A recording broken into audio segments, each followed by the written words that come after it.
En fait, il y a longtemps qu'on avait envie de te voir pour plusieurs raisons. D'abord, je vais caricaturer parce que souvent les gens travaillent par caricature, moi y compris.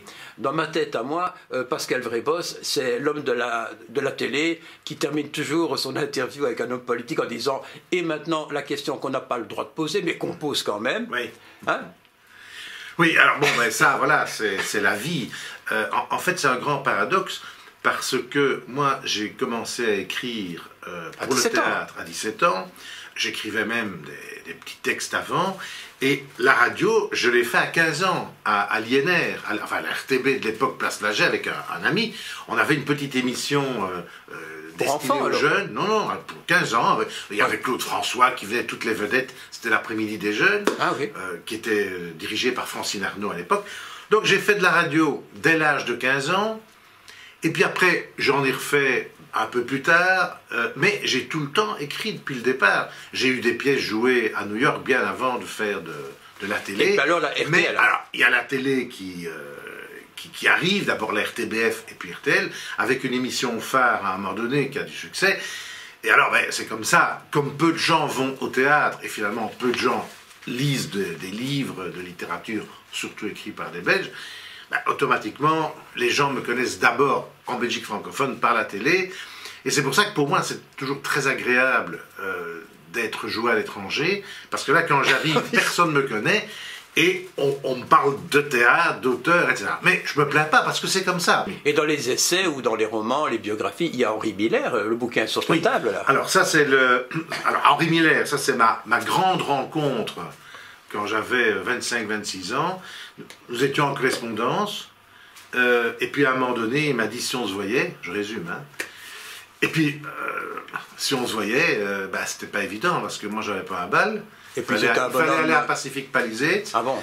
Et donc, enfin, je raconte dans le bouquin... T'as été comment? Ah, j'étais en avion, mais je raconte comment j'ai réussi à trouver de l'argent, c'était pas simple, et puis je suis arrivé là-bas, on a passé une semaine ensemble, c'est-à-dire 5 après-midi, 2h30, 3h. J'y ai croisé son dernier amour, à l'époque, qui était Brenda Venus. Il a écrit à peu près 2000 lettres d'amour furibond. Et puis là, Genèse Édition a décidé de rééditer cette conversation. Et l'idée, c'était d'aller voir qu'est devenue Brenda Venus. J'ai été à Las Vegas au mois de juin. J'ai rencontré Brenda Venus. Et ça, c'est la seconde partie du bouquin. Donc, 30 pièces de théâtre. Bon, et la plupart, une dizaine au moins ont été jouées. Plus. Plus. Oui, plus. Oui. Et jouées dans différents pays. Hein. Oui. Et traduites. Et traduites, oui. Le théâtre. Oui. Ça, c'est en fait, quand je vois l'ensemble, disons, de ton existence et de ton suivi, en fait, je me rends compte qu'au fond, c'est le théâtre qui est le plus important. C'est vrai ou pas? Oui, c'est vrai.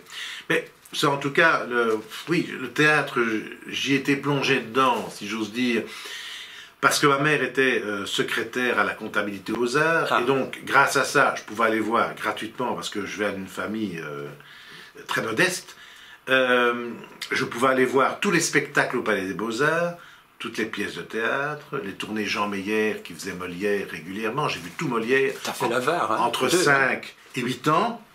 Quand on fait le total de tes pièces, on se rend compte que tu en vis en quelque sorte. Et je t'avais vu... Ça dépend des années. Oui, ça dépend des années.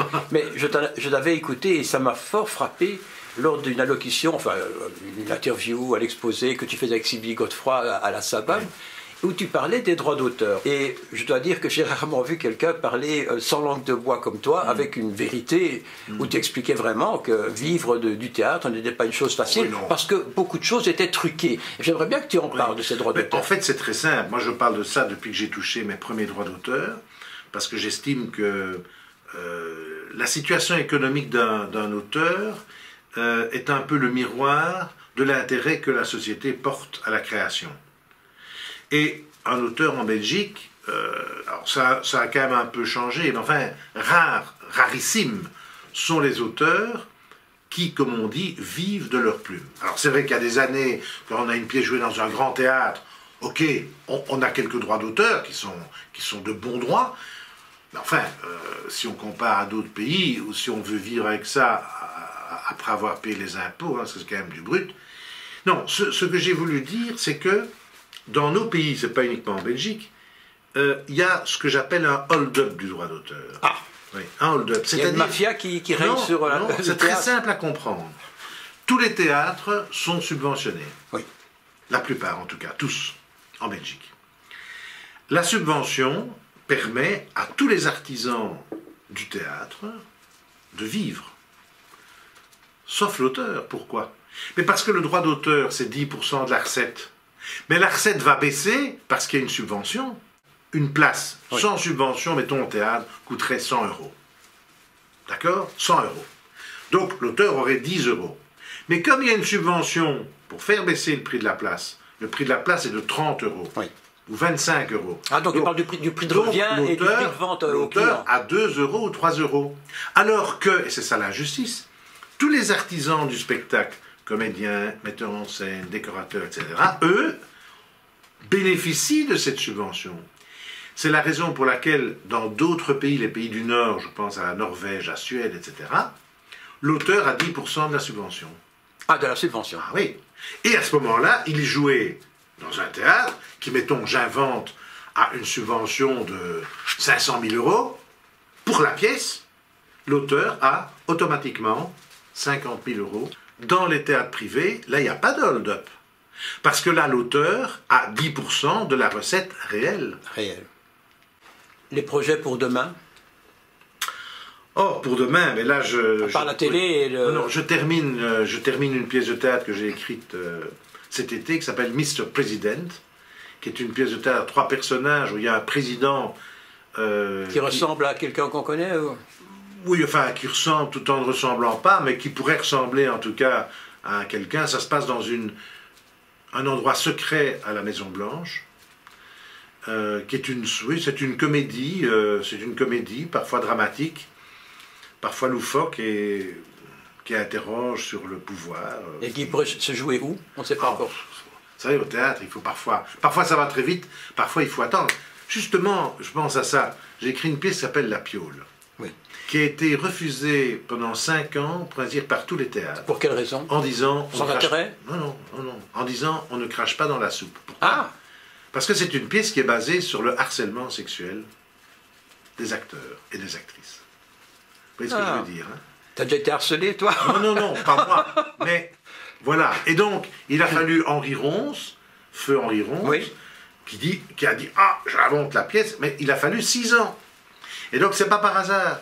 C'est qu'elle tapait scandaleusement, entre guillemets, tout simplement parce que le harcèlement sexuel était quelque chose dans les milieux de théâtre qui était souvent banalisé. Et quand j'ai harcèlement, c'est pas seulement de la violence, du viol. Non, non. C'est beaucoup plus... Oui, bien sûr. Voilà. Et donc, maintenant, ça me fait rire, il y a le truc Weinstein, c'est balance ton porc, etc.